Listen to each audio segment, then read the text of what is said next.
Il est essentiel de connaître les méthodes et options comptables du référentiel PCG, ainsi que leurs effets en matière d'impôt sur les sociétés, et d'en tirer les conséquences pratiques pour une mise en œuvre efficace et sécurisée des missions d'audit. À l'issue de la formation, vous serez en mesure de connaître les méthodes comptables possibles dans les comptes individuels, maîtriser les problématiques spécifiques aux différentes méthodes dans les comptes individuels, cibler les zones de risque importantes pour le commissaire aux comptes. Sur la base de mini-cas pratiques et de quiz, la formation permettra de présenter les incidences comptables et fiscales des choix de méthodes comptables.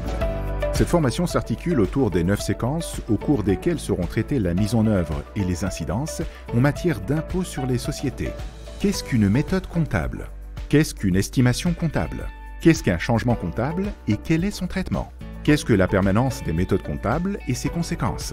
En cas de changement comptable, quelles sont les obligations de l'entité dans ses comptes individuels et du commissaire aux comptes dans son rapport sur les comptes annuels? Quelles sont les méthodes de référence en comptabilité? Quelles sont les méthodes dont aucune n'est qualifiée de méthode de référence, mais pour lesquelles un choix est possible? Quelles sont les options ponctuelles ou de simplification à l'initiative de l'entité selon sa taille? Quelles sont les particularités des provisions réglementées?